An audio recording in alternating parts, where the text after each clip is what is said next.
بسم اللہ الرحمن الرحیم۔ سورہ دخان کے اندر 3 قسموں کو ذکر کیا جا رہا ہے کہ رب کائنات نے سورہ دخان میں 3 قسمیں اٹھائی ہیں۔ حامیم، ہا کی قسم، میم کی قسم، بل کتاب المبین میں کتاب کی قسم رب کائنات نے اٹھائی ہے۔ اس عظیم رب نے قسمیں اٹھائی ہیں جو سمیع بھی ہے، جو بصیر بھی ہے، جو علیم بھی ہے، جو آسمانوں کا بھی رب ہے، جو زمینوں کا بھی رب ہے،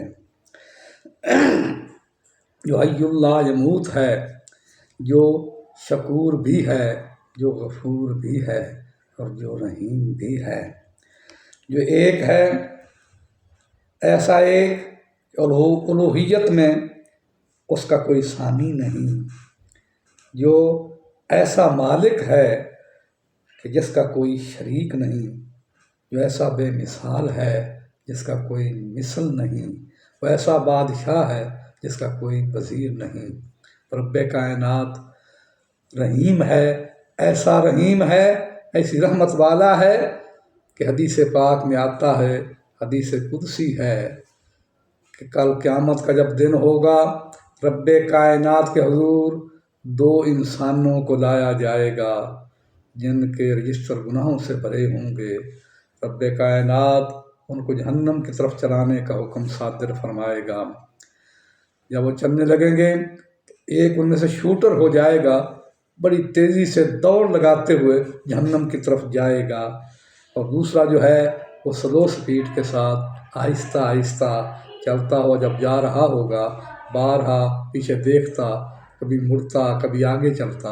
رب کائنات ان دونوں کی حالت کو دیکھ کر ان کو واپس بلائیں گے، فرشتوں کو حکم دیں گے کہ ان کو واپس لے کر آؤ میرے پاس۔ جب ان کو واپس لایا جائے گا تو رب کائنات ان دونوں انسانوں سے پوچھے گا، اے میرے بندو، یہ رویہ تمہارا کیوں ہے؟ اے شوٹر، تو کیوں تیزی سے جا رہا ہے؟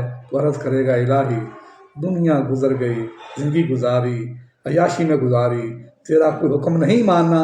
الہی آج سوچا تو نے حکم دیا ہے، اس حکم ماننے میں تیزی سے کام لوں۔ تیرا حکم تیزی سے ماننے کے لیے میں اپنے آپ کو تیزی سے دوڑا رہا تھا۔ دوسرے سے پوچھا کہ تو ایسے کیوں کر رہا تھا؟ بار مڑ کر میری طرف کیوں دیکھ رہا تھا؟ اس نے کہا، الہی کائنات میں تو نے شفقت کی، رحمت کی، بے شمار گناہوں پہ پردے ڈالتا رہا۔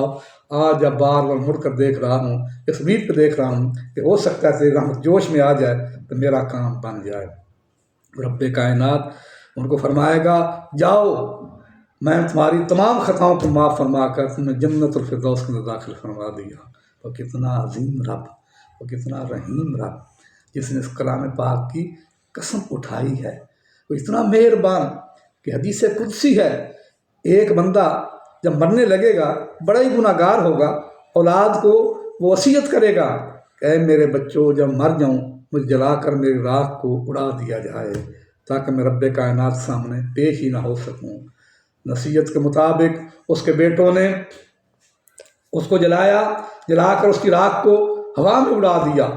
رب کائنات جب ایسا عمل آیا، اس کو جمع فرمایا، راکھ کو جمع کر کے اس کی انسانیت کو واپس لایا۔ جب انسان میں واپس آ جاتا ہے تو خدا نے پوچھا، ہاں میرے بندے، یہ بتاؤ کہ تم نے ہیلا کیوں کیا، ایسا مسئلہ تم نے کیوں کیا ہے؟ بندہ عرض کرے گا، الہی میں نے اس لیے کیا تیرے غضب سے ڈر کر، تیرے جلال سے ڈر کر، الہی میں تیری خشیت کی وجہ سے ایسا اقدام کیا ہے۔ تو رب فرمائے گا، جاؤ، میں نے تمہاری تمام خطاؤں کو معاف فرما کر جنت الفردوس میں تمہیں داخل فرما دیا۔ میری اس ویڈیو کو لائک بھی کریں، فالو بھی کریں، اور سبحان اللہ سے کمنٹ بھی دیں۔